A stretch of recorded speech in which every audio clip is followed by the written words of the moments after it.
Now, the thing I remember saying at the beginning of this whole foldables wave is if we really want these foldables to catch on, if this really is the future of how smartphones could be, then the tech is gonna have to get better and better to the point where folding in half is just another feature, right? There can't be huge compromises or massive price tags or awkward things about it. It has to just be one more thing, because at that point, it's kind of cool that it folds, but that's when early adopters are gonna give it a shot and really see what it's about. But if you want everyone to be trying these things, it's gotta be just one more feature. It's gotta be a normal phone in every other way, except for the fact that it also folds in half.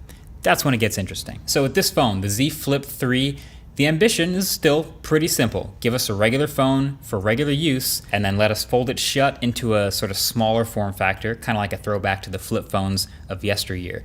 Now, there's a couple new features on this year's version that really make it that much more usable.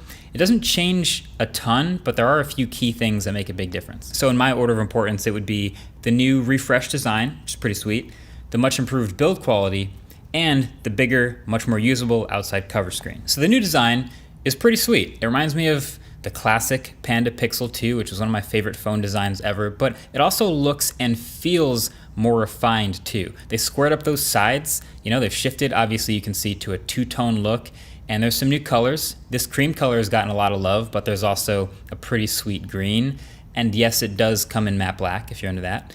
Or you can just grab an icon skin from the link in the description and make it look even more sick.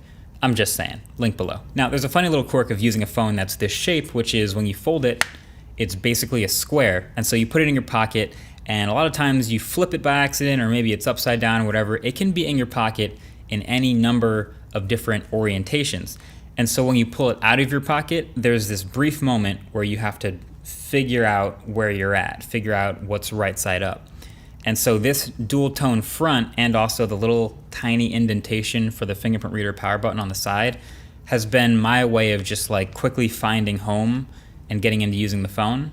And so it's got a little utility. I like that. And I really like that they found a lot of other subtle little things to improve about the build quality too. The flat sides, like I said, really nice, but also this hinge is even more sturdy and will hold almost any angle you want until it's nearly shut, which is when the magnets take over and give this satisfying, that clap when it slaps shut.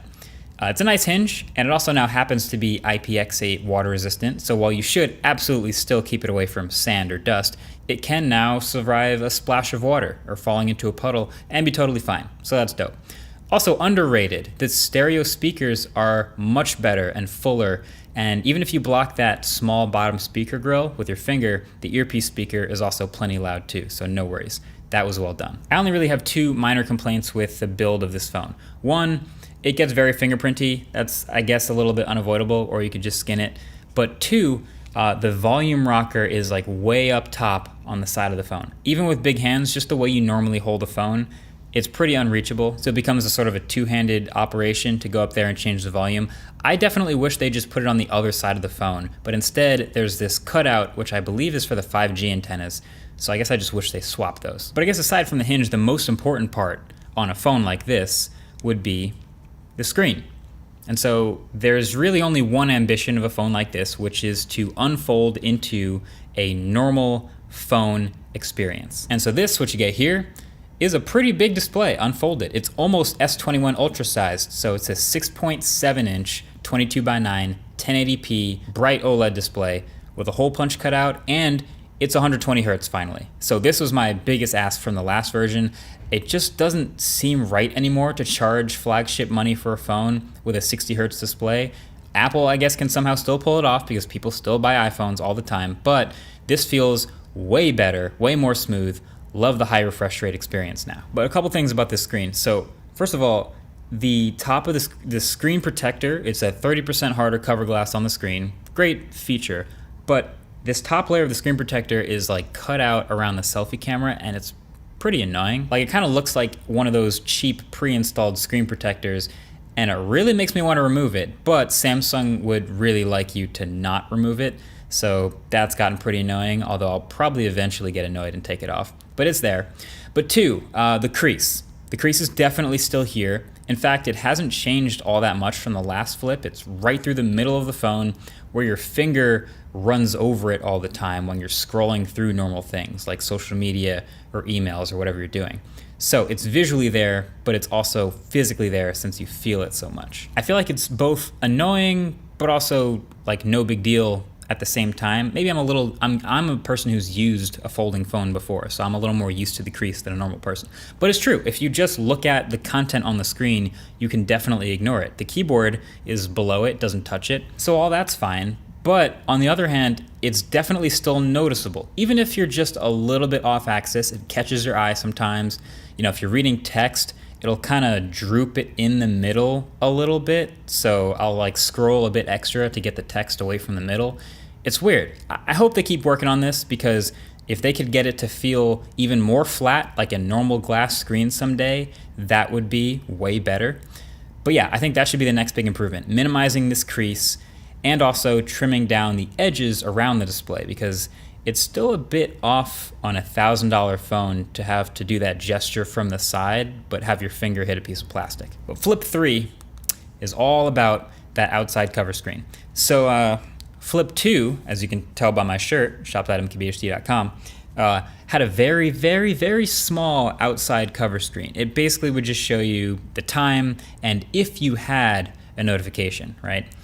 Then Moto Razr came out, and while most of the rest of this phone was pretty terrible, it did have a massive outside screen that turned out to be very useful. So now Samsung's given us a larger cover screen on the Flip 3. Not as big as the Razrs, but it's 4 times the area of the last one, and it genuinely changes the way you use the phone. So actually do some quick stuff on the outside screen now without opening the Flip. So by default, it's just time, date, and battery, plus a dot over on the side if you have any notifications. But then you can change the visual on this screen if you want to a bunch of different things in the settings. There's a whole page. You can change different animations and different backgrounds and clock styles. You can even match it to the watch face if you have a Samsung Galaxy Watch, so that's pretty smart.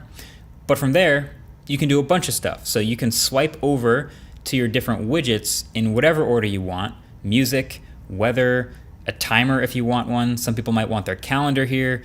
It's not unlimited widgets. There's actually just a list of 6 you can choose from that Samsung's put in here, and you can choose the order.